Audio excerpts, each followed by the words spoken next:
Bienvenidos nuevamente al podcast Visión Inteligente de Negocios, el podcast especializado en innovación, emprendimiento y modelos de negocio. Los saluda Max Villanueva y el día de hoy estamos arribando con esta entrevista al episodio número 169 ya del podcast. Con mucha alegría doy la bienvenida a Germán Gutiérrez, que pues enlaza conmigo en lo que seguramente será en la historia del podcast tal vez el espacio de físico y de tiempo más lejano. Él está en Vietnam y pues, con una diferencia horaria bastante importante de México, donde grabamos el podcast. Y pues gracias, Germán, por aceptar la invitación y por pues tal vez trasnochar un poco conmigo en esta entrevista. ¿Qué tal, Max? Encantado de estar aquí. Gracias por invitarme, hombre.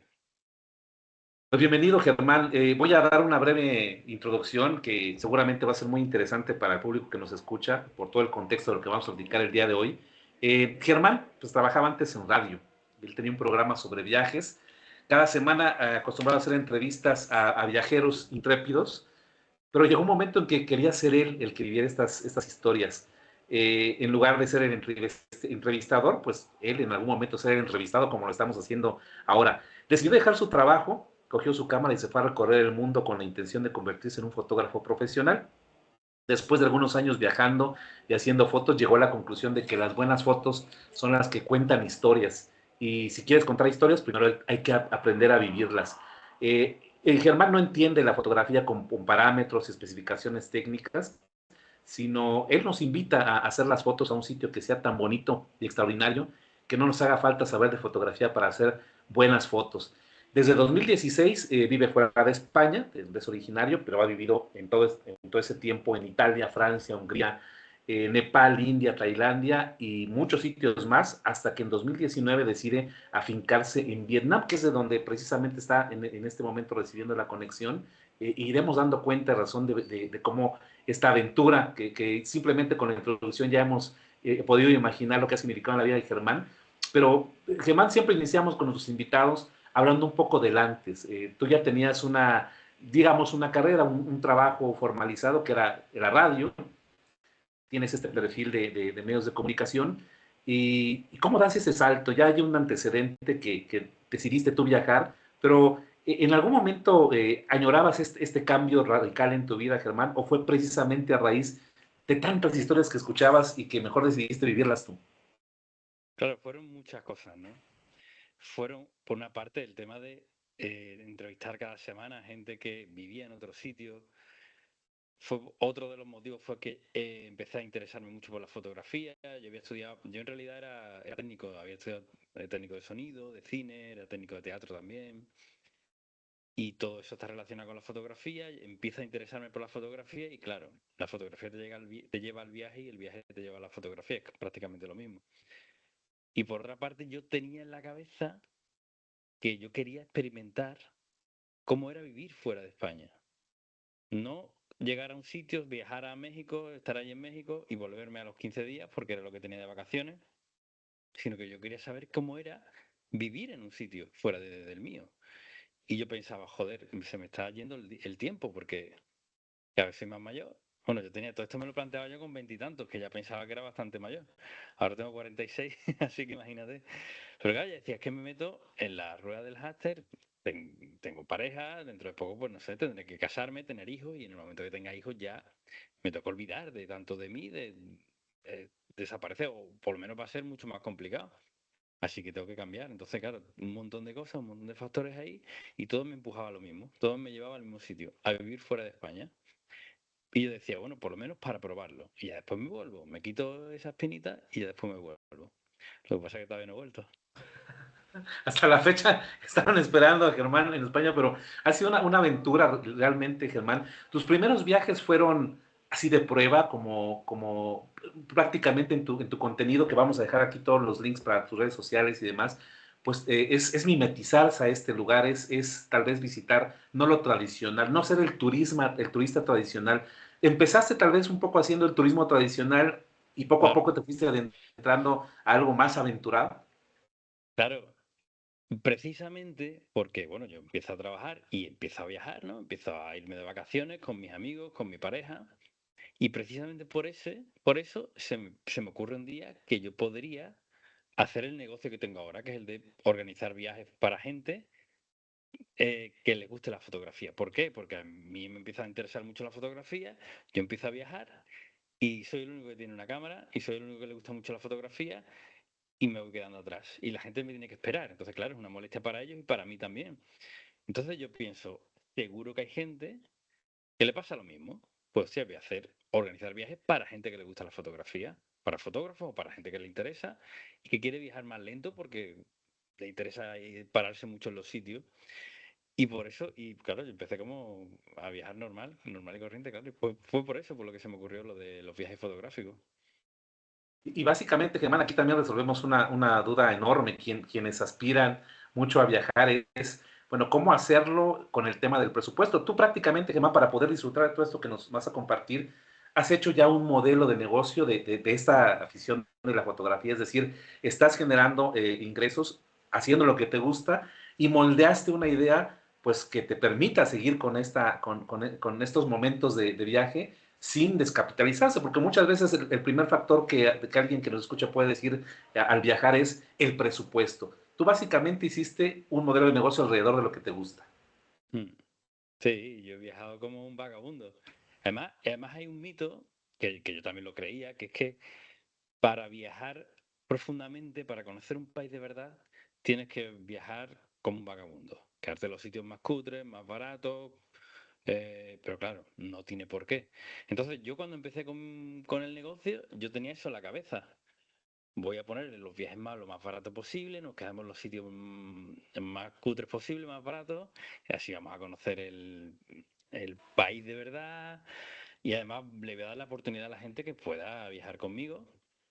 Y además seguramente tenga más clientes, porque mientras más barato soy, más clientes voy a tener. Error monumental. Y afortunadamente cambié, ahora soy bastante caro, pero me va infinitamente mejor. Y algo interesante, Germán, porque en toda la estructura de lo que vamos a ir platicando, que es súper interesante, eh, has vivido, técnicamente sí, en todos estos países que hemos platicado y muchos más, has Mm. permanecido tiempos que ya no son tableros regulares del turismo, que se han extendido por mucho tiempo. Tu modelo de generar ingresos nació a la par que ibas viajando. ¿En Mm. algún momento tuviste que decidir dejar tu vida regular anteriormente en el tema de radio y demás y ya explorar este camino de emprendimiento? Claro, yo iba pensando en cómo salir del trabajo que tenía, cómo vivir en otro sitio, cómo dedicarme cómo ser fotógrafo. Porque claro, una cosa que es muy difícil, que nadie sabe, es cómo ser fotógrafo. Lo que me refiero es que si tú quieres ser médico, pues estudias medicina y después pues tienes que hacer unos exámenes, entrar en un hospital o lo que sea, ¿no? Hay un camino marcado, igual que con casi cualquier arquitecto o lo que sea. Pero ¿cómo llega uno a ser fotógrafo? ¿Dónde estudia? Porque casi todas las escuelas que hay son privadas, no hay como algo reglado. Creo que últimamente ya sí lo hay, pero bueno, en muy pocos sitios, ¿no? Y bueno, la eterna pregunta, una vez que estudias, ¿qué haces? ¿A dónde vas? ¿Quién te contrata? Porque yo estudio fotografía, yo estudio un montón de cosas relacionadas con eso, y me doy cuenta de que incluso mis profesores, claro, todo el mundo le preguntaba a los profesores, bueno, ¿y ahora qué hacemos? Y no lo sabían. Y la salida, pues, hacer BBC, bodas, bautizos y comuniones, o malvivir, o bueno, empiezas a hablar con los fotógrafos y todos se están siempre quejando y todos se quejan de que el mercado está muy mal, de que los clientes no tienen ni idea, de que antes si se valoraba la fotografía, ahora no. Entonces yo pienso, joder, ¿qué hago? No quiero morirme sin haber intentado ser fotógrafo, pero bueno, cuando yo, al mismo tiempo que estaba trabajando allí en la radio, también estudio fotografía y empiezo a trabajar en bodas y a hacer bodas y tal, pero yo quería probar algo, ser fotógrafo de viajes, ¿no? Eso era ahí como lo típica imagen que tenemos de que te contratan National Geographic, tú viajas y te pagan un montón de dinero y eres un fotógrafo intrépido. Pero claro, ¿qué había que hacer? Entonces yo pensé, bueno, me voy. Si quiero ser fotógrafo de viaje, lo primero que tengo que hacer es viajar. Entonces me voy de viaje y ya veré. Entonces yo tampoco tenía un plan, porque mientras estaba trabajando, antes de dejar el trabajo, yo iba buscando un plan. Estuve buscando un plan durante años, buscaba sitios donde me contrataran o qué hacer, pero no encontraba nada. No encontraba nada claro, así que al final lo que hice fue poner una fecha límite para dejar para dejar mi trabajo. Entonces me dije antes de que cumpla 30 años, que era el 15 de octubre, tengo que dejar la radio. Y ya veré lo que hago. Porque si siempre estoy esperando a encontrar algo para dejar la radio, nunca la voy a dejar, porque parece que no lo puedo encontrar. Bueno, y lo hice al revés. Y entonces cuando lo hice al revés, dejé la radio, fue cuando empezaron a salirme cosas. No sé si fue casualidad, magia o qué, pero me puse un límite y efectivamente antes de que cumpliera los 30 años, me fui y empezaron a salirme cosas y empecé a viajar y empecé a hacer fotos. Y claro, yo tenía una idea en la cabeza, pero la vida pues casi siempre te dice que te lleva de un sitio a otro, al final el plan que tú tenías al principio casi nunca coincide, pero bueno, por eso tienes que tirarte. Yo no sé si lo hice bien o lo hice mal, yo no tenía ningún plan. Pero mira, a mí me dijo Max, un amigo mío que es muy religioso, y yo no soy religioso, ahora soy un poco más después de tantos viajes, pero en esa época yo no era nada religioso, pero un amigo mío me dijo, Germán, tío, no te preocupes, porque si Dios cuida de los pajaritos que hay en el campo, imagínate de ti. Digo, hostia, pues no sé, me gustó lo que me dijo. Digo, tienes razón, coño, ¿por qué nos vamos a preocupar tanto? Y yo le diría a toda esa gente que no sabe que quiere hacer algo y no lo hace, primero lo que me dijo mi amigo, no te preocupes porque Dios va a cuidar de ti. Y segundo, te vas a morir. Que no sé si lo sabes, pero te vas a morir. Y después ya se acabó. Entonces, como que da un poco igual. Tampoco te va a pasar nada. Hazlo, y ya está. Piensa que te vas a morir. Y es el camino, y es el viaje final al que vamos todos, Germán. Mm. Y cuál fue tu primera experiencia una vez que tomas este límite, te autopropones un límite, eh, empiezas tu recorrido? El primer país donde ya con esta conciencia de haber dejado atrás, de quemar los barcos, como se dice, y empezar a buscar un horizonte en lo que tú deseas, ¿cuál fue el primer destino que tú exploraste? Pues mira, me contrató una ONG que trabajaba en el Sáhara Occidental, que era un país antes africano, pero que invadió Marruecos y bueno, la gente tuvo que irse hacia adentro. Son unos campamentos de guerra que hay en Argelia y me contrataron allí para hacer fotos y tal, de la asociación. Y estuve como 2 o 3 semanas allí en los campamentos, aprendí un montón. Yo ya sabía la teoría de hacer fotos en situaciones así, pero claro, ahí fue cuando aprendí en realidad. Y eso fue el primero, Sahara Occidental. Este primer viaje entonces, Germán, fue ya un paso en el que hay un intermediario, es decir, una empresa, una organización, en este caso, que requiere este material tuyo, y ahí te vas. Y posteriormente ibas así, ibas con estos vínculos con alguna organización o institución, o en algún momento ya tuviste un recorrido sin esa intermediación. Pues el segundo viaje, que fue más largo, que fueron de 6 meses, fue en Hungría. Ahí fue también con una asociación, bueno, era con la Unión Europea, que te daba unas becas, te conseguían un trabajo. Yo eso lo hice, sobre todo, me interesó mucho, todavía lo siguen haciendo. Sé que si alguien de Europa nos está escuchando y quiere, no, por ejemplo, hay mucha gente que nos pasa aquí en España, ¿no? Que dice, bueno, yo quiero aprender inglés y el inglés en España pues te enseñan muy mal y tal, me voy a Inglaterra, lo típico, te vas a Londres, ¿y qué pasa allí? Que allá está súper masificado, vas a conseguir un trabajo de mierda, no te enteras de nada. Bueno, pues con esto que hice yo de la Unión Europea, que se llama Voluntariado Europeo, te buscan un trabajo, te dan clases de inglés, te dan clases del país donde vas a estar. Estuve 6 meses y después ya de eso, digo, bueno, es hora de volar solo, ya sé inglés, ya tengo experiencia y estuve yendo por Asia sobre todo, solo, con un amigo una vez, con mi pareja también. Estuve haciendo diferentes viajes por Asia con la idea de hacer fotos, tener un portfolio que luego enseñar a alguien que tampoco sabía a quién se lo iba a enseñar, o sea, a revistas, a periódicos, a lo que fuera. Y ya después de esos dos primeros que hice con una asociación, ya lo hice solo por mi cuenta. Y este fue cuando escuchamos tu historia, Germán, y quienes están en el mundo del emprendimiento, ya decías esta primera lección de aferrarse, de soltarse y empezar a andar camino a veces sin un plan tan sólido o tan definido. Otro elemento es que, según leía también parte de tu perfil, Germán, es que esta ilusión de generar un portafolio, de generar material y esperar que alguien lo compre, pues también no fue tan alentador en algún momento dado, no fue tal vez la respuesta que tú esperabas y tuviste que volver a, bueno, el negocio se le dice a pivotar, a cambiar de horizonte, porque lo más lógico que uno piensa a veces de su modelo de negocio no siempre es lo real. No fue muy buena la respuesta de este mecanismo del portafolio. Yo creo que todo el que esté emprendiendo ahora, pues la pasa lo mismo, ¿no? Que tú empiezas con una idea, tú empiezas normalmente con tu pasión, con lo que te gusta, voy a hacer esto, y el mercado, la realidad, te pone en su sitio. Y bueno, si tienes que cambiar, se cambia, si no, se busca de otra manera. Bueno, hay mil formas, ¿no? Pero casi nunca, como tú crees que va a ser, al final es. Porque la realidad y el mercado, esos son los que mandan, ¿no? Entonces, yo empiezo a darme cuenta de que la idea que yo tenía, que es la idea que tiene todo el mundo de fotógrafo, de ir por la vida haciendo fotos y venderlas, ya eso era antes, pero ya desaparece en el momento que hay internet, en el momento que hay banco de imágenes, en el momento te das cuenta de que me doy cuenta de que casi, de que cuando yo hago esto de dejar el trabajo y ponerme a buscar, a hacer fotos y tal, me doy cuenta de que en ese preciso momento está, está todo el mundo, todas las agencias de fotografía, todos los periódicos, todas las revistas, despidiendo a los fotógrafos que llevaban toda la vida ahí. ¿Por qué?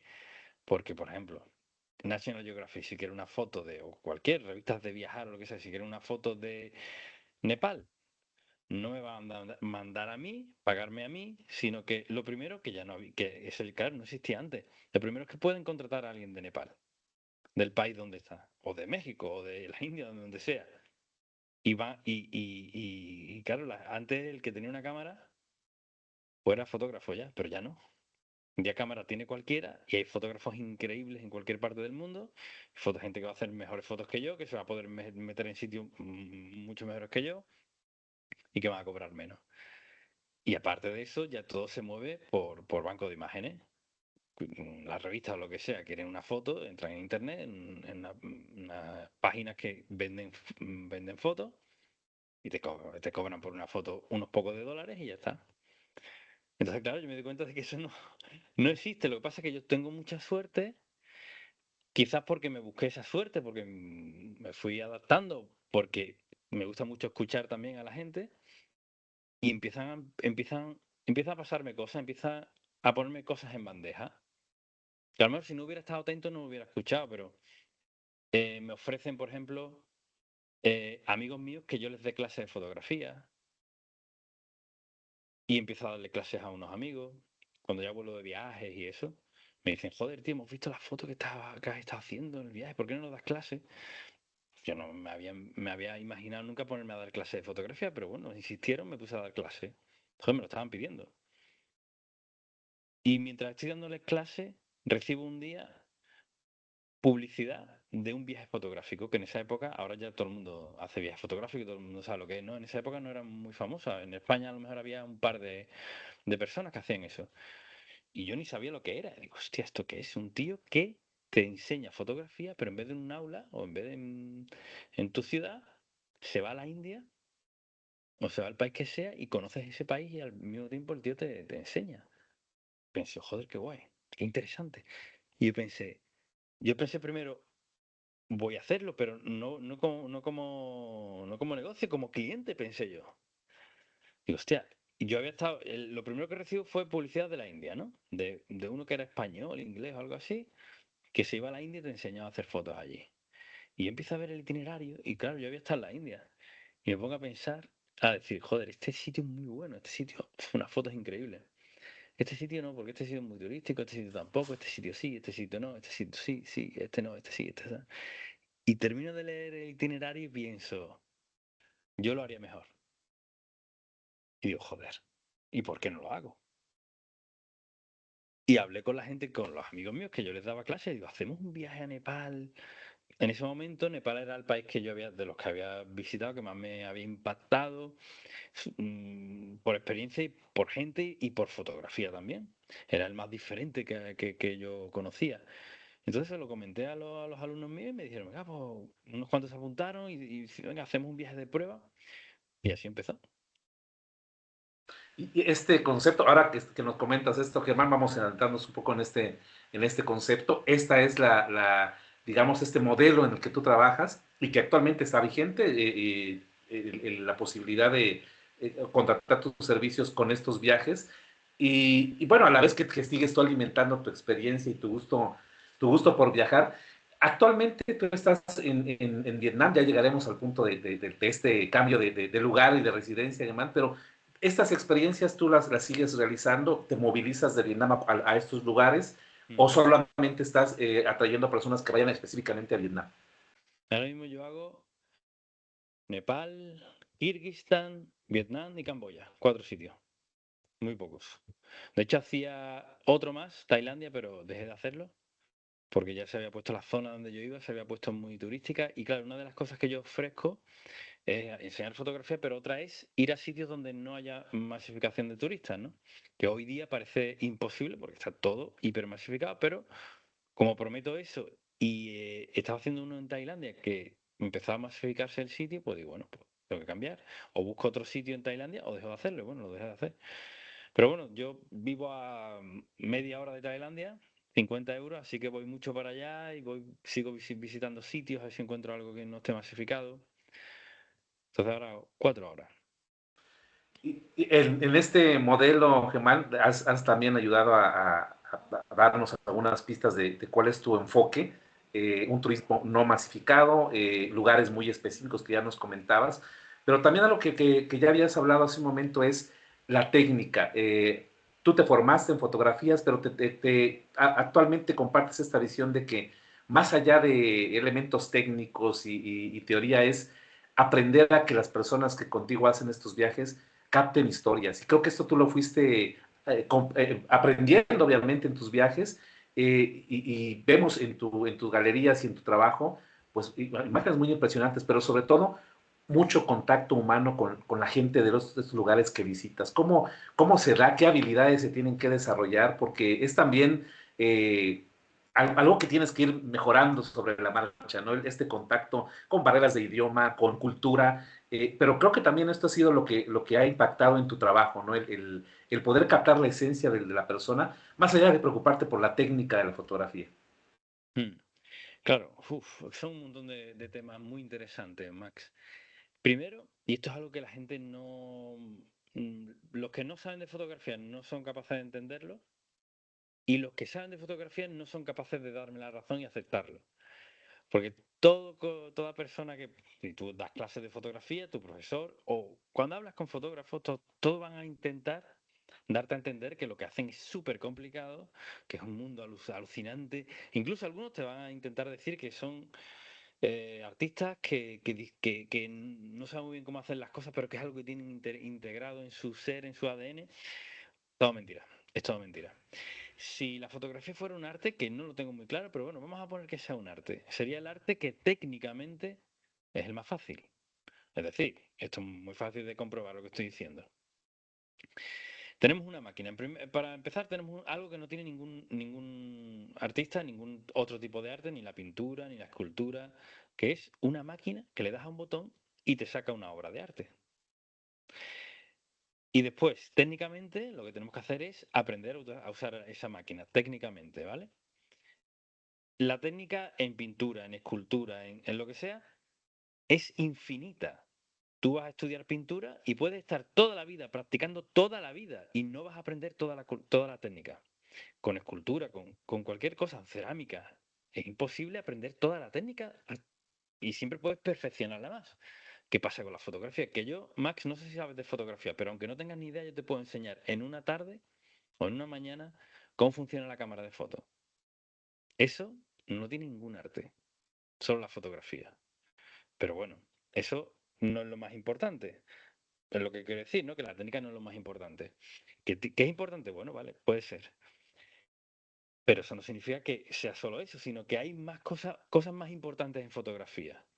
Y una es todo esto te lo cuento yo porque yo estaba muy obsesionado, ¿no? Por el tema de cuando. Porque tienes que tener en cuenta que yo dejo mi trabajo, la lío un poco, ¿no? Joder. tengo 30 años, me voy, quiero ser fotógrafo. Mis amigos me decían, tío, pero estás loco, tú lo que tienes que hacer es montar una familia y ponerte ya a pensar en tener hijos y cosas así. Y digo, ¿qué quieres hacer ahora, fotógrafo? ¿Qué estás hablando? Entonces yo dejo todo y tengo ahí una presión de decir, joder, tengo que hacer fotos, tengo que hacer fotos buenas. Y me obsesiono porque veo fotos, estoy viajando y veo mis fotos y, joder, es que la mayoría no me gustan, no me dicen nada, tengo que ir siempre un poquito más allá. Y entonces me di cuenta de que la técnica no es tan importante. Y no es tan importante porque es que no la hay. Y si no sabes nada de técnica, de cómo utilizar la cámara, tienes un botón que lo pones en automático y le das y te hace la foto. Entonces lo que tienes que hacer, yo divido la fotografía en tres partes. En lo que hay que hacer antes de darle al botón, lo que hay que hacer para darle al botón y lo que hay que hacer después de darle al botón. Después de darle al botón, lo típico, ¿no? Photoshop, la edición. Lo que hay que hacer al darle al botón es lo que todo el mundo habla en internet y todo el mundo habla todo el tiempo, que es la técnica, el diafragma, el ISO y tal. Pero nadie habla de lo primero, que es que hay que hacer antes de darle al botón. Y para mí es lo más importante, sobre todo si vamos a hacer fotografía de viaje y sobre todo si vamos a hacer fotografía de retratos de personas. ¿Por qué? Porque te pongo un ejemplo muy claro. Max, mira, yo tengo un amigo que le gusta mucho la foto de pájaros, es un experto en fotos de pájaros, pero él no sabe mucho de fotografía.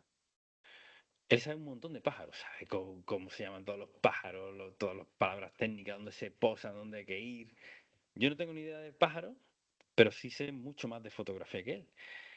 Y él me ha invitado varias veces a hacer fotos con él, de pájaros y tal. No me suelo gustar mucho, bueno, no me gusta hacer fotos de pájaros, es muy aburrido, tienes que levantarte muy temprano. Pero ¿quién crees que hace mejores fotos de pájaros? Él, mi amigo, que sabe mucho de pájaros, pero no sabe mucho de fotografía, o yo que no tengo ni idea de pájaros, pero sé mucho de fotografía. ¿Quién crees? Supongo que tu amigo, tal vez porque él puede, no sé, intuir tal vez en alguna postura del ave, algo que esté pasando Claro. en ese momento, Lo ¿no? primero es que si yo no voy con él, yo no tengo ni idea de a dónde tengo que ir. Entonces, él hace infinitamente mejores fotos que yo. Porque la fotografía tiene, es decir, te hemos dicho lo malo que, bueno, lo malo, la particularidad que tiene con la técnica, pero tiene otra particularidad. Y es que tú tienes que saber de lo que quieres hacer la foto. Lo más importante no es saber de la técnica de fotografía, que está todo el mundo obsesionado con eso, y quieren aprender toda la técnica y la nueva técnica que sale, y comprarse un nuevo objetivo, Lo que tú tienes que saber es de lo que quieres hacer la foto. Entonces, todo esto viene, por lo que me has preguntado, de hacer fotos de personas. Yo sé hacer fotos de personas que creo que funcionan bastante bien, porque sé conozco mucho a las personas, porque es lo que me gusta. La cámara para mí, al fin y al cabo, es una especie de excusa para conocer historias, para entrarle a la gente, para hablar con ellos, porque es lo que me gusta. Y una vez que estoy dentro de la acción, dentro de la casa con esa persona, o en medio de una fiesta, o me ha invitado a una boda, saco la cámara y hago la foto. Entonces, no es tanto la técnica de fotografía, no es tanto. A ver, si quieres hacer fotos de paisajes, tienes que saber la técnica, pero es que tampoco es tan difícil, ¿no? No hay mucho que contar en técnica, de verdad. Es que en una tarde puedes aprender toda la técnica que necesitas. Si vas a hacer fotos de paisajes, cosas así, tampoco. Paisaje está ahí, ya está, ¿no? Solo tienes que ir por la mañana, muy temprano, cuando amanece, cuando atardece, y poco más. Y puedes saber editar muy bien. Pero para fotografiar a la persona es muy diferente, porque tu labor como fotógrafo de persona es, tienes que hacer todo lo posible para que esa persona te deje hacer la foto. Y después ya una vez que lo haces, pues es cuando le das al botón, que es lo que todo el mundo habla, pero que es lo más fácil, darle al botón. Pero si no, da igual la cámara que tengas o la técnica que... Da igual incluso lo bien que sepas hacer fotos. Si no te dejan hacer fotos, no puedes hacerlas. Y es parte de lo que se refleja en tu trabajo, Germán, este contacto con las personas que, bueno, no, es evidente que no es solo una visita temporal, sino que en muchos de estos lugares tú has vivido, has pasado un tiempo, has aprendido a leer su cultura, su estado de ánimo, el entorno en el que se va generando, incluso su propia historia como país, creo que dice mucho de lo que reflejan ellos en el día a día. Y precisamente en este buscar historias, desarrollar estas habilidades de contacto humano, Vietnam ejerce en ti una atracción muy particular. Me parece que habías viajado previamente allí, en algún momento dijiste quiero regresar, y por alguna razón ahora estás viviendo ahí desde el año 2019. ¿Cómo fue esta situación que viviste, ¿no? Habiendo ya tenido un panorama muy amplio de varios países, ¿cómo fue este amor por Vietnam que ahora tienes? Bueno, los países que yo hago, en los que trabajo, que son Nepal, Kirguistán, Vietnam y Camboya, son todos países muy importantes para mí. Países que se me han quedado en el corazón porque si no, no lo haría, ¿no? Mucha gente me dice, ¿por qué no haces un viaje fotográfico? Prepara un viaje, yo que sé, a Senegal, que hay tribus y tal. Digo, ya, bueno, lo podría hacer, pero tendría que ir primero allí. Es un proceso muy largo para mí. Yo sé que hay gente que prepara un viaje por internet y se lanza y coge clientes y ya, pero bueno, no es mi forma de ser. Porque no sé primero es que yo tengo que ir al país solo y ver si hay algo ahí interesante para mí, interesante para la gente que son clientes, fotográficamente, sí, y después si a mí me llama, porque si no hay ninguna conexión ahí, pues ¿para qué voy a hacer un viaje, no? Y, y bueno, Vietnam, porque yo a partir de 2016, que fue cuando ya empecé a vivir fuera de España, digo, bueno, voy a buscar un sitio para vivir, ¿no? Y entonces empecé a vivir en muchos sitios y no me encontraba. Al final siempre tenía, o quizás era el momento, ¿no? Mío para ir a los sitios, conocerlos y a lo mejor después de 6 meses o 7 o 3 o un año, buscarme otro sitio.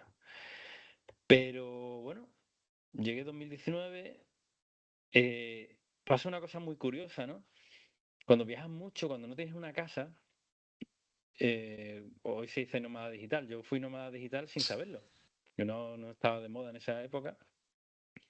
Y pasa una cosa, que tu cuerpo al principio, yo me sentía muy especial, se me sentía muy bien. Y, hostia, no tengo casa, soy un verdadero viajero, soy un reportero intrépido. Pero cuando llega un momento que tu cuerpo te pide que, de eso que estamos siempre huyendo, de la monotonía, te pide monotonía tu cuerpo. Pues claro, yo, por ejemplo, me llevé desde 2016 a 2019, pues me llevé 3 años en los que no sabía lo que era sacar una camiseta o una camisa de un armario. Tenía todo ahí en una maleta, en una mochila, tenía todo en una mochila, iba por los sitios. De cuando conocía a alguien, a lo mejor tenía pareja, me quedaba en el sitio a vivir en algún sitio porque tenía pareja. Pero bueno, era poco tiempo, ¿no? Ver una peli en un televisor, tampoco me llevé 3 años. Y sobre todo en 2019, yo volví entre 2018 y 2019, en esas navidades, vuelvo a casa de mi madre, de mis padres y de mis hermanos y tal, y ya en final de enero vuelvo otra vez a viajar, no me acuerdo exactamente dónde estaba en ese momento, pero recuerdo que en los primeros 3 meses, o sea, febrero, marzo y abril, estuve como en 6 países diferentes. Cambiaba de país cada 2 semanas. Fue el momento ya más drástico Entonces ya mi cuerpo empezó a enfermarse, necesitaba parar, y en ese momento estaba en Vietnam, y en ese mismo momento conocí a una chica y me enamoré. O sea, confluyó todo, y ya cuando digo, bueno, esto es una señal, que haya conocido ya esta mujer, y me quedé ahí por eso. Al final la relación esa no duró mucho, la verdad, pero ya estaba muy a gusto en Vietnam, en Saigón, Ho Chi Minh City, y me quedé ahí hasta hace poco. Y en esto, Germán, hay un concepto que aprovecho un poco y que creo que puede tener cierta relación, ya tú me indicas si es lo correcto. Hablas dentro de tus temas de una teoría que se llama teoría de las banderas y el estilo de vida global, una como estrategia para optimizar dónde vivir, trabajar y gestionar recursos. Es la primera vez que escucho el concepto. ¿Cómo lo defines tú, Germán? Y no sé si tiene mucha relación con lo que nos acabas de Sí, sí. compartir a la hora de cómo afincarte. Es todo, es todo. Simplemente es algo que nace a partir de Internet y que es simplemente irte a donde mejor te traten. ¿Qué significa eso? Que si tú en tu país, no sé en México cómo estará el tema de impuestos, pero si son muy altos, son muy altos, y tú puedes tener un negocio online, pues te puedes ir a un país donde acepten tu negocio, y en vez de un 30% o un 50% o un 60% de impuestos, pues vas a pagar, como pago yo, por ejemplo, en Georgia, que pago 1%. si, por ejemplo, los dentistas son muy caros en tu país, pues puedes irte con, bueno, como lo que hace mucha gente ahora con Turquía, ¿no? Que se pone pelo, se va a Turquía porque eso es mucho más barato, llevan muchos años de práctica, la calidad es muy buena. Entonces te das cuenta de que el mundo es muy pequeño ahora, de que puedes visitar a cualquier país y que puedes aprovechar las diferentes facetas de tu vida, la educación. Hay gente que se va a otro sitio para educar a sus hijos mejor, o por el tema de la seguridad. Vive donde mejor te traten. Puedes vivir en un sitio, tener tu negocio en otro, repartir y la faceta que más que necesite, irte a donde mejor la traten. Eso es la teoría de la bandera. Y plantas tu bandera donde tú quieras. Interesante, Germán, porque precisamente en la cronología que nos platicas, 2019, eh, pues estaba muy próximo, se avecinaba todo este confinamiento, el tema de la pandemia. Tú ya habías seguramente ideado, consolidado algunas ideas de negocio, ya estabas en ese camino que te estaba dando resultado. ¿Cómo lo viviste? ¿No fue tentador regresarte a tu país o ya no pudiste hacerlo? No, no. ¿Cómo sobreviviste en ese periodo? Bueno, a ver, primero, yo tengo una suerte brutal. Y no me gusta decirlo porque, ¿no? Parece como que si dices que tienes mucha suerte, pues se te va a acabar, ¿no? Pero, pero es algo que no sé muy bien. Lo hablo mucho con un amigo mío y él siempre dice, es verdad, tío, qué suerte tienes, cabrón. Y no sé por qué. Bueno, y te digo esto, Max, porque yo llego a Vietnam, o sea, yo empiezo a vivir en Vietnam en 2019, en 2020 ya entra la pandemia y pasa una cosa mágica, no hay pandemia en Vietnam. No existió el virus hasta un año y pico después, cuando ya había vacuna.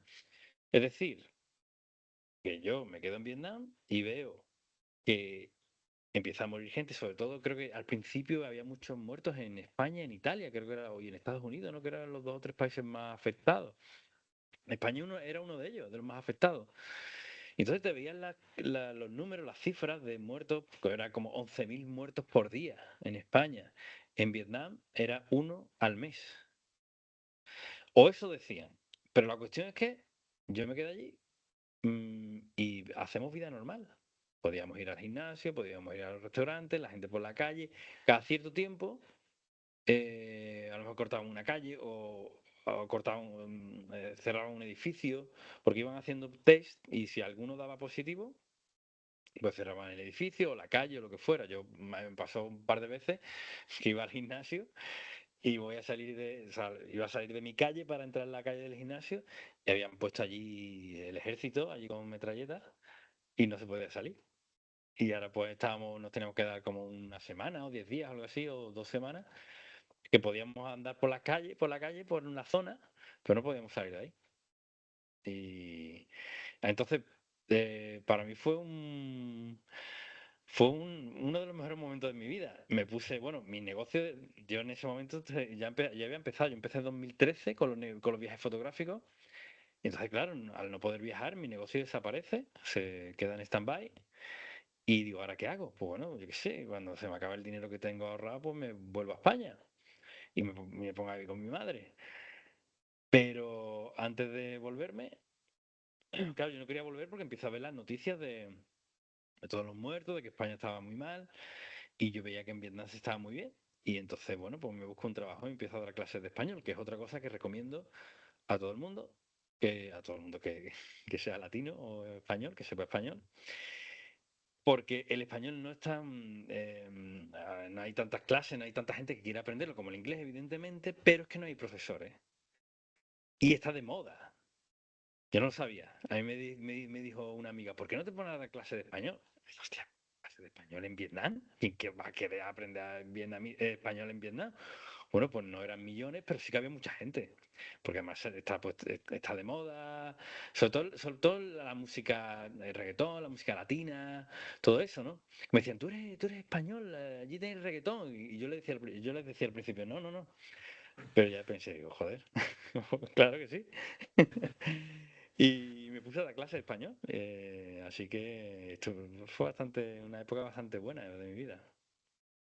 la capacidad de adaptarse en esas herramientas que los propios viajes te van dando, Germán, creo que son parte de lo que te tocó vivir a ti y aprovecharlo. Y precisamente es en Vietnam donde con la fotografía, el gusto por los viajes, el gusto de conocer a las personas, de contar historias, hay un tema que te empieza a apasionar, al que has dedicado incluso una profundidad en tu trabajo fotográfico, y que recientemente, te confieso, puede pasar desapercibido para muchos de nosotros, el tema de la gente naranja, que pareciera que lo vemos en libros de historia, sabemos más o menos del tema, pero yo no sabía hasta que preparé un poco la información para platicar contigo, Germán, del impacto real y actual que tiene esa circunstancia que vivió Vietnam hasta la fecha. Es realmente algo muy serio, y tú decidiste empezar a documentarlo. ¿Fue una decisión directa tuya, Germán, o tuviste un acercamiento de alguna organización que te pidiera esto? ¿Cómo vives esa faceta? Porque creo que es algo que continuamente estás haciendo, ¿verdad? Sí. No solo no tuve ninguna ayuda de organizaciones, sino que fue al revés, que no conseguí mover esas fotos ni que pasara nada. Yo cuando descubrí esto, que me cogió también desprevenido, no tenía ni idea, fue hace ya bastante tiempo, fue en 2010, antes de que yo viviera aquí. Hubo una etapa cuando ya dejé mi trabajo y empecé a viajar por Asia y por diferentes sitios, por Europa. Pues hay unos meses que un amigo mío se viene conmigo de viaje, nos vamos los dos juntos. Él deja también su trabajo. Yo quería ser fotógrafo y él quería ser escritor. O sea, estamos hablando de 2010 o 2011 por ahí, al principio del todo. Y entonces, pues nosotros súper emocionados, ¿no? Dos amigos viajando, el tándem perfecto. Venga, él escribe, yo hago fotos, nos vamos a dedicar a esto, va a ser la hostia. Y entonces, bueno, nos vamos. Fue cuando empezamos, los primeros viajes por Asia fue con él, con mi amigo José Luis. Y entonces empezamos a buscar por internet. Nosotros además primero nos fuimos y cuando llegábamos a los sitios pues, buscábamos la información, ¿no? Es decir, llegamos a Tailandia primero, y después atravesamos Camboya, después Vietnam, pues mientras íbamos viajando, pues íbamos buscando. No es que buscáramos otra cosa que también recomiendo a todo el mundo, no que te pongas tú, porque es parálisis por análisis, creo que se llama eso, ¿no?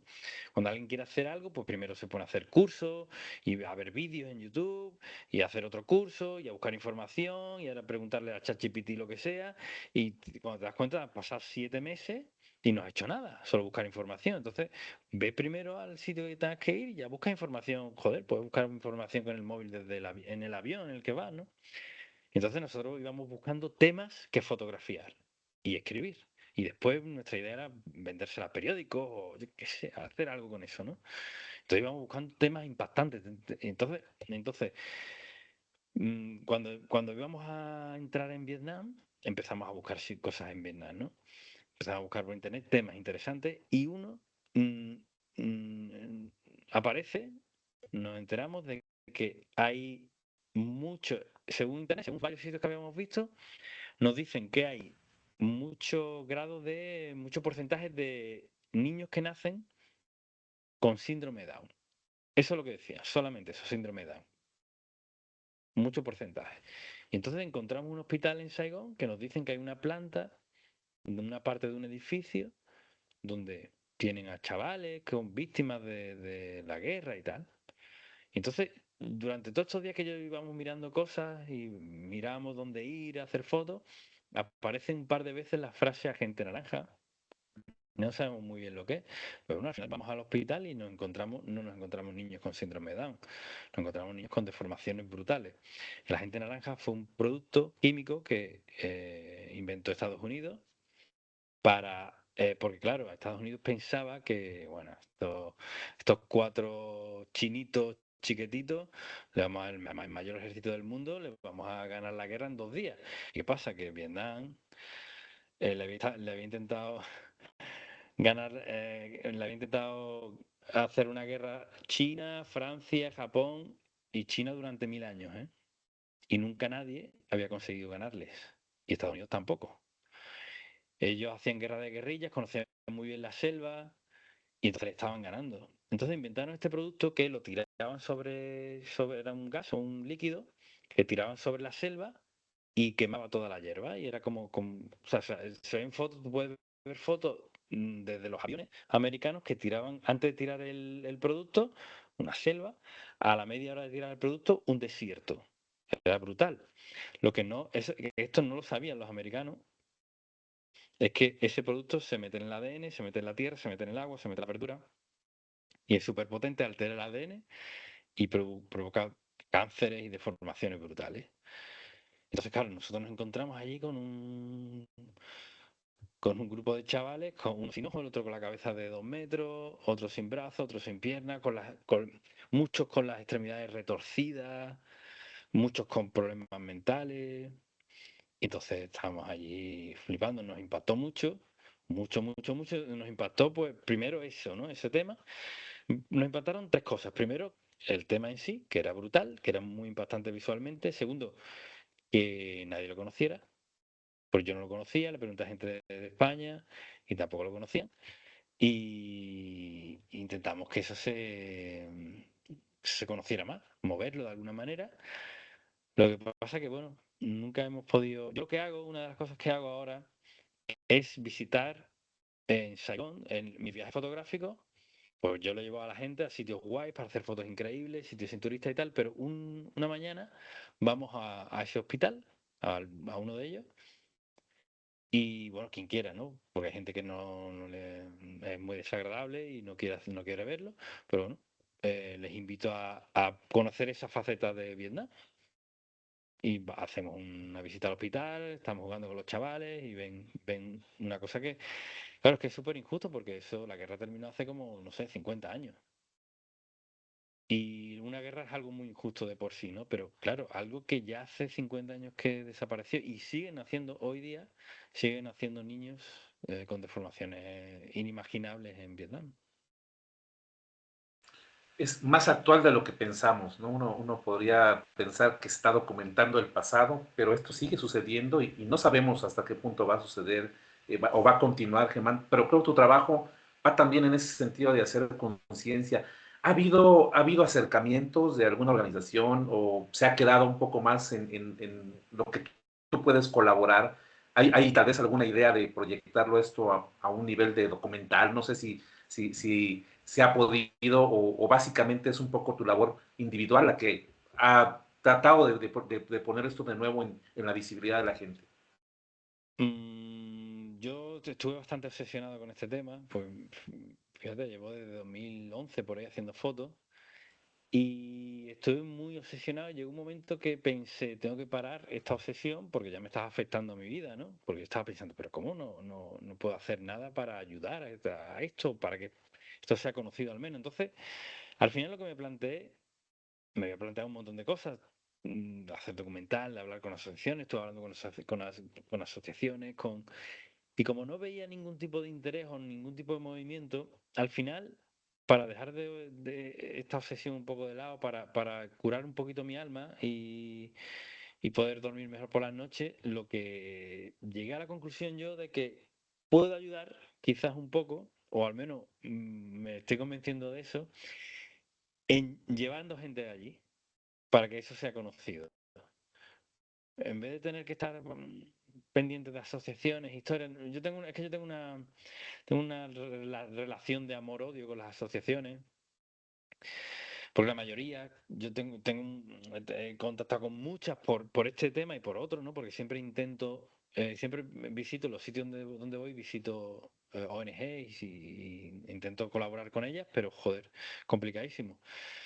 Muchas no quieren enseñar lo que hacen, muchas tienen una parafernalia, un aparato o sea, tienen más trabajadores que gente que ayuda, pero muchas, ¿eh? Y eso estoy hablando de las que son, las que no sé, las que no roban, las que son de verdad, pero que claro, tienen tanto montado que casi todo, no sé si un 80% de muchas ONG no va a lo que están ayudando, sino a los trabajadores, a la parafernalia, ¿no? A la organización. Entonces, bueno, yo tengo para dejar eso ya de lado, pues pensé, lo que puedo hacer es que la gente que viene conmigo de viaje, les enseño. Y entonces, bueno, se crea una cadena. Hay mucha gente que ha ayudado, que da dinero, que se lo hizo a otra gente y llevan medicina.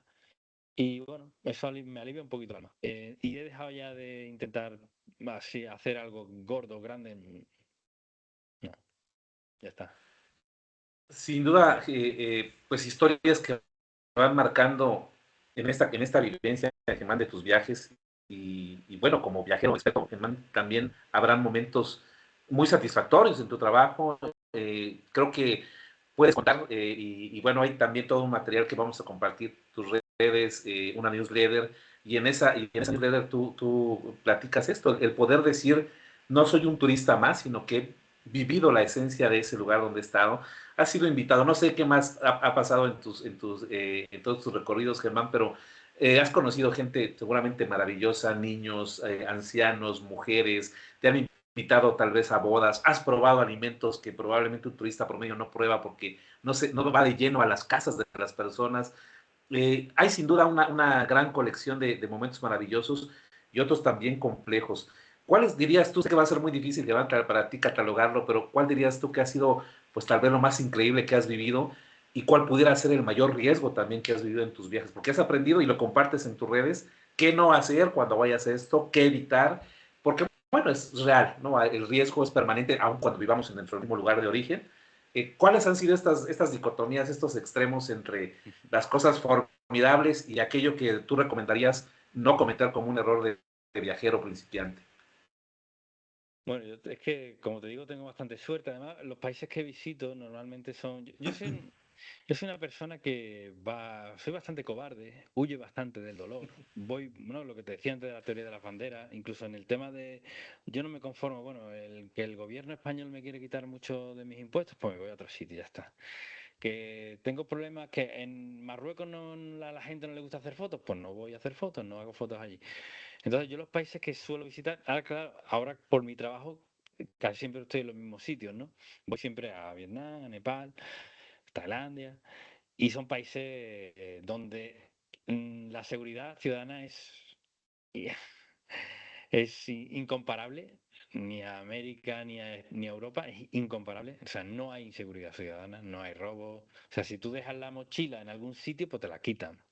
Pero no hay robos con violencia, no hay violencia en general. Y es curioso porque son todos países, todos estos países de Camboya, Vietnam, son países con un pasado súper violento, de guerras, pero ahora mismo, pues la gente son, no sé, es increíble. No hay barrios, hay barrios pobres, pero no hay barrios violentos. Si tú, por ejemplo, Max, si tú vienes a mi ciudad, Sevilla, en España, lo primero que te voy a decir es, mira, Max, a este sitio no entre, a este no entre y a este no entre. Porque ni siquiera la policía entra ahí. Y en todos los sitios, yo pensaba que en todas las partes del mundo, en cualquier país del mundo, en cualquier sitio, sobre todo si es una ciudad grande, hay barrios así. En Asia no.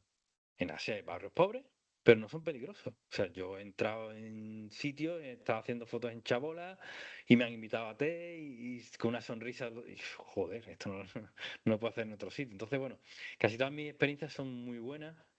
No sé, puedo destacar, por ejemplo, un día que conocí al Dalai Lama, le pude dar la mano.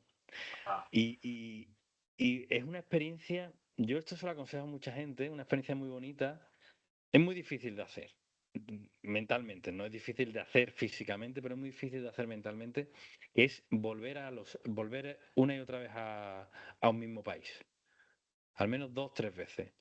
Claro, es muy difícil porque dices tú, bueno, yo no sé, puedo viajar una vez al año, ¿no? O un par de veces como mucho, los que tienen mucha suerte. Bueno, hay muchos países en el mundo, muchas ciudades que visitar, pues ya he estado en Vietnam, por ejemplo, pues no voy más, ¿no? Es lo normal.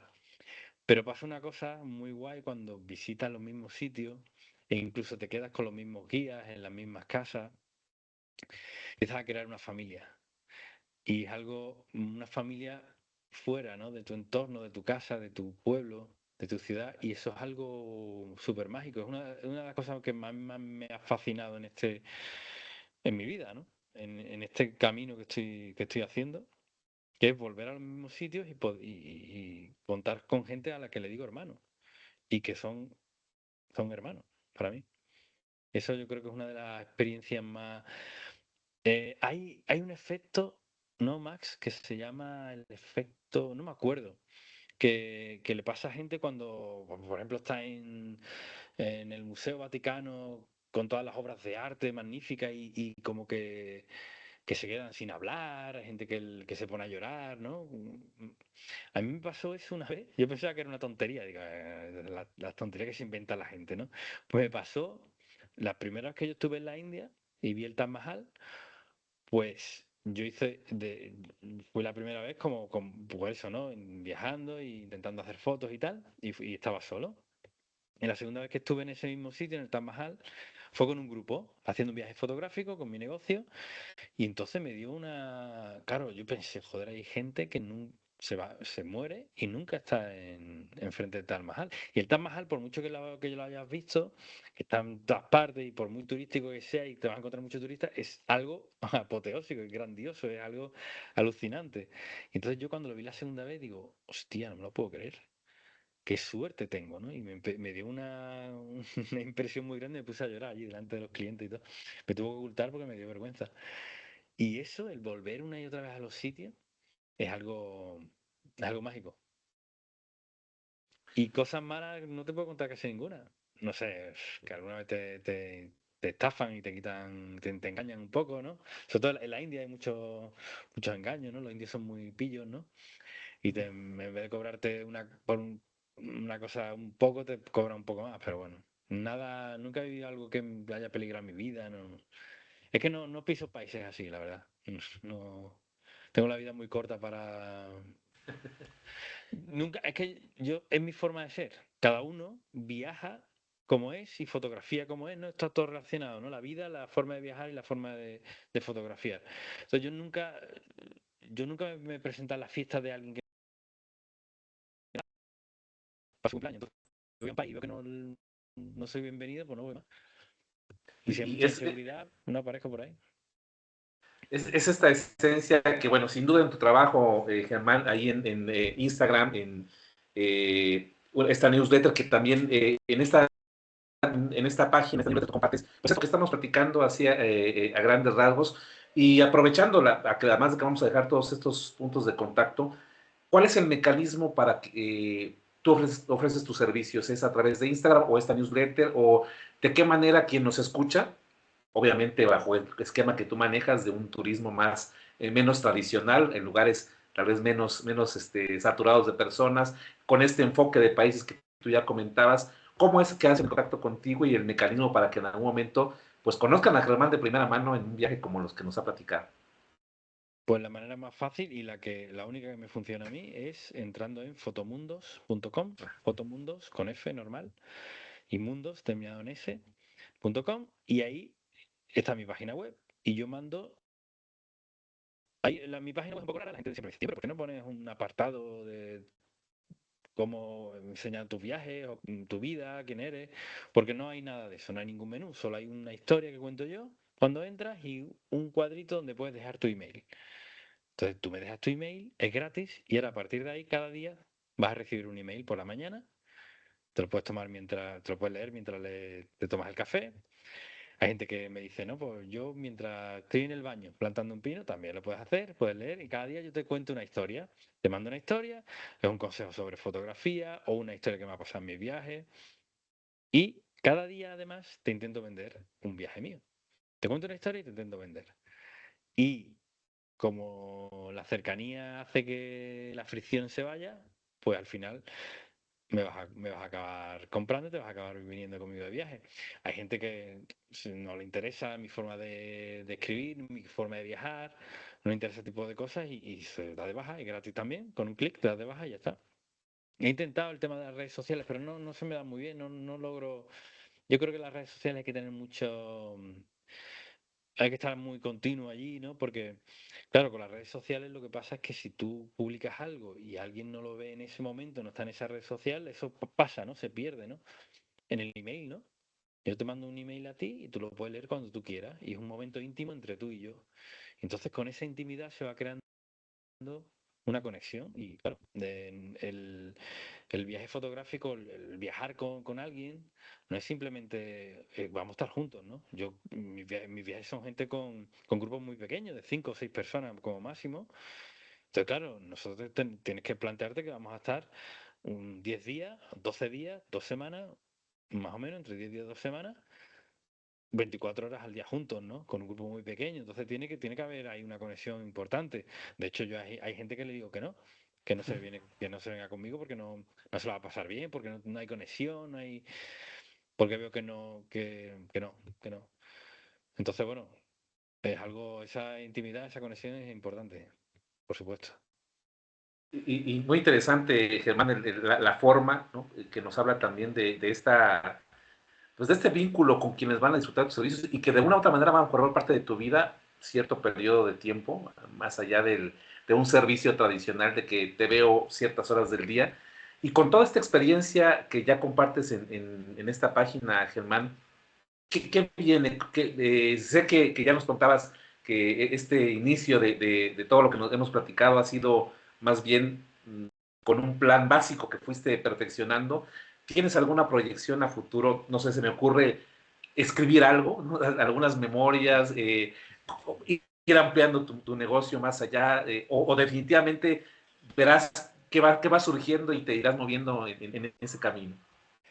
Claro, es que van surgiendo cosas, ¿no? Es lo mágico que tiene como dice un amigo mío, como dice él, MEC, mueve el culo. Que creo que esa palabra no en México a lo mejor no es muy bonita, pero bueno, para nosotros el culo es algo que se decimos mucho, ¿no? Incluso los niños pequeños, ¿no? La cola, creo que decís vosotros, ¿no? Ajá. Mueve la cola. Entonces es mágico lo que pasa cuando te mueves. Cuando haces cosas, surgen cosas, ¿no?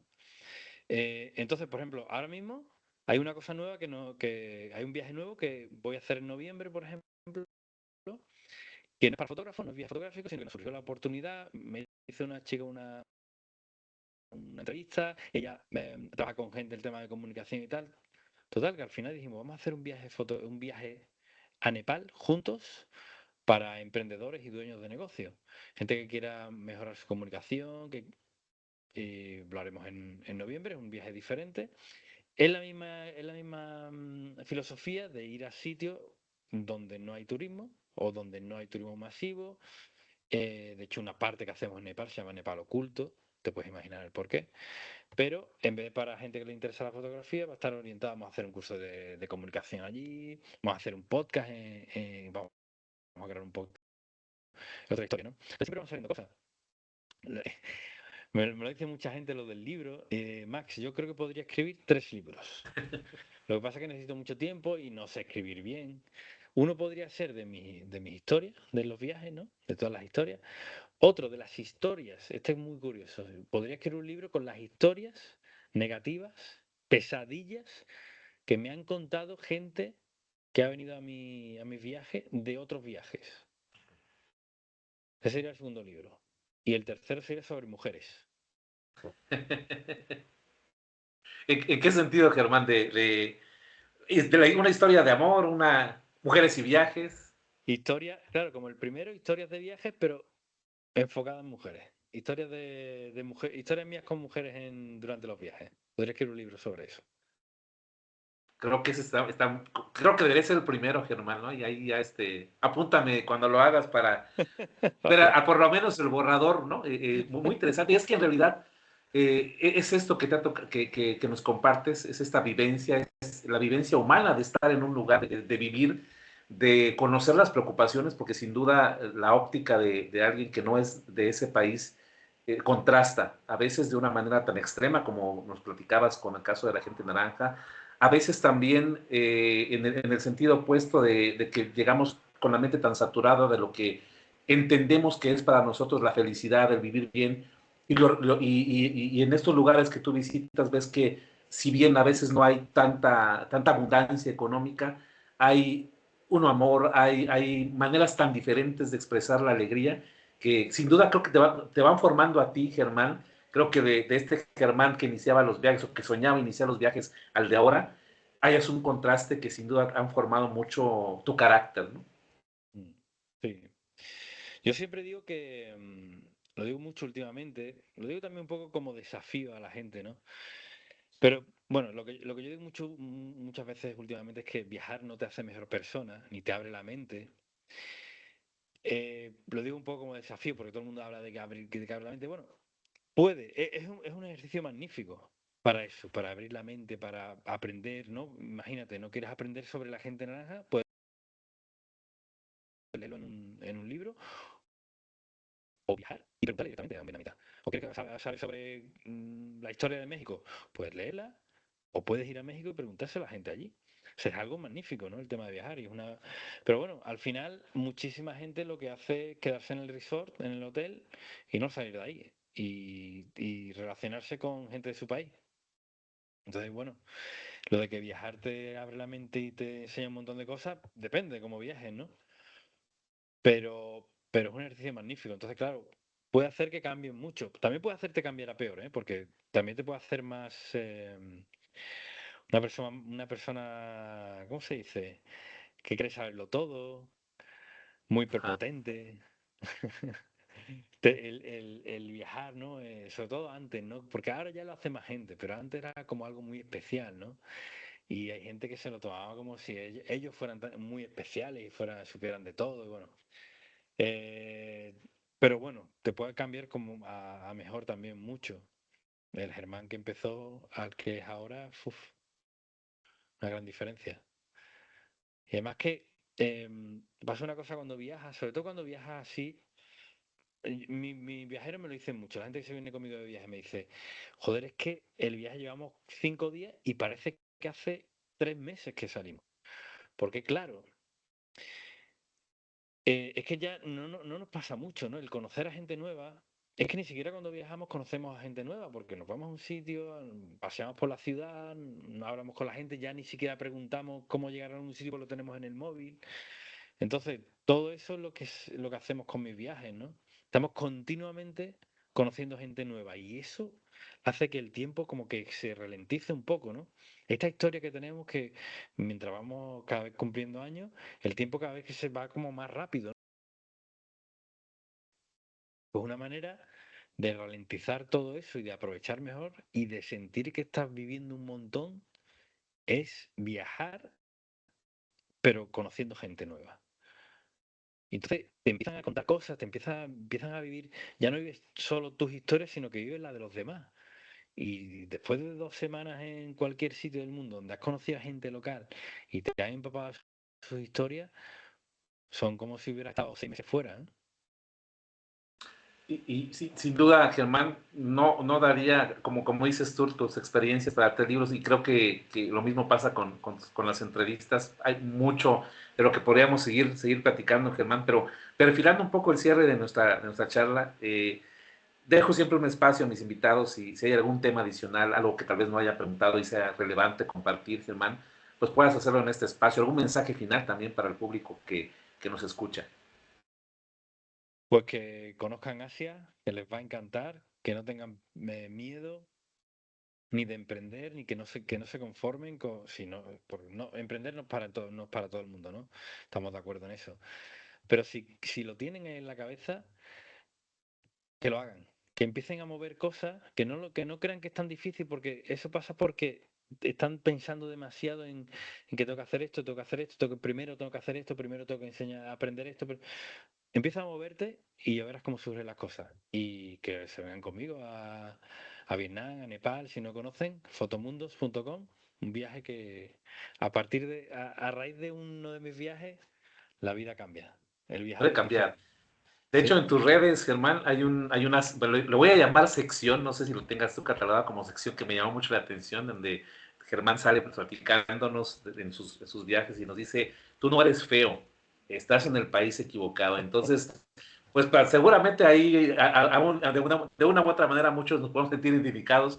Y bueno, Germán en ese sentido nos habla de que precisamente tal vez el amor de nuestra vida no está aquí donde pensamos y quién sabe si en ese camino en el mundo podemos encontrar ese lugar y además el amor, ¿verdad? Claro que imagínate, ¿no? Que tienes una media naranja, pero no está donde has nacido tú, porque es que el mundo es muy grande. Y se habla poco, a lo mejor ¿no? Se habla mucho cuando se habla de viaje y eso, se habla poco del amor. Y el amor es que es lo que mueve el mundo. Y pasa una cosa muy buena cuando viajas, sobre todo cuando viajas a sitios, es que si viajas, lo cambia todo. El viajar que haya turismo o que no haya, lo cambia todo. Cómo te tratas, por ejemplo, cómo te trata la gente local, ¿no? La sonrisa o no. Y entonces cuando vas a un sitio donde no hay turistas, una de las cosas que pasan es que es muy fácil entablar relación con hombres y con mujeres. Amistad y de amor también, muchísimo más fácil. Si eres, por ejemplo, tímido y sales por la noche y no sabes cómo hablar, entrarle a hablarle a alguien, ¿no? No solamente en el amor, también en amistades, ¿no? O está afuera, no tiene muchas veces se te acercan a ti, otras veces es muy fácil porque eres el nuevo, el diferente. De nuevo os digo, cuando eres el único extranjero. Y es muy fácil ir a sitios donde seas el único extranjero. Simplemente tienes que ir a sitios que no estén masificados. Es decir, por ejemplo, si vas a Italia, pues bueno, tienes que ir a Roma, a Venecia y a Florencia. Vale, pero es lo que te vas a encontrar. No te quedes después. Vete a un pueblecito italiano, perdido. Vete al norte pegado a la antigua Yugoslavia. Ahí no te vas a encontrar ni un guiri. Y va a ser todo diferente, va a ser una experiencia. Vete a los sitios que voy yo. Vente a Kirguistán. No te vas a encontrar a casi ningún guiri, a casi ningún turista. Entonces imagínate la sensación de la gente, de los kirguis, que de repente ven a aparecer ahí están ellos en su yurta, con su cabra y sus jacks, y aparece de repente tú, con una cámara de fotos, hostia. Las experiencias son. Y el amor, bueno, es mucho más fácil y mucho más bonito todo. No, increíble. Escucharlo, la verdad, Germán, que emociona, ilusiona y nos da un sentido de vida que la verdad sí necesitamos, ¿no?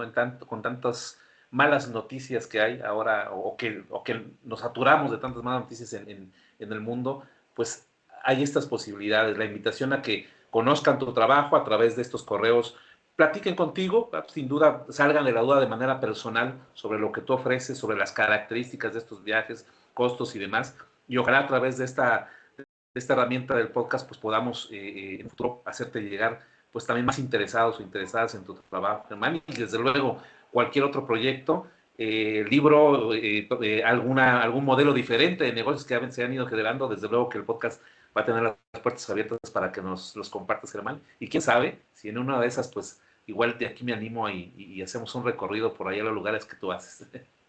Vente, vente, no te vas a arrepentir. Muchas gracias, Germán. Antes de finalizar la entrevista, siempre, pues la distancia a veces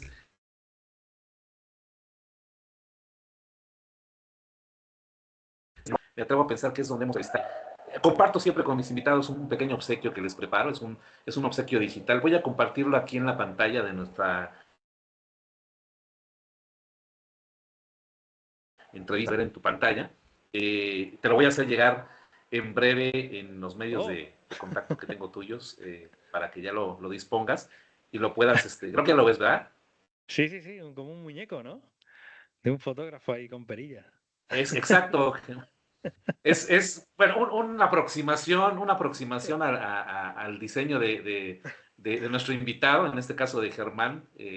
Pues estos que les llaman Funkos por ahí, que son bastante populares, pues asociados con la imagen de Germán, con muchos viajes, con el número de la caja es el número de la entrevista que estamos realizando el día de hoy en el podcast, Germán, y es pues para que Sí, tú lo puedas mover ahí en tus redes, tenerlo como un recuerdo también de pues, de esta charla y desde luego, pues con el agradecimiento y con mucho cariño y respeto, pues tratar de emular un poco lo que Germán hace y lo que representa esta entrevista con nosotros, Germán. Ojalá te haya gustado, Germán. Yo te lo voy a hacer llegar en me breve ha encantado, me ha para que ya encantado. lo dispongas.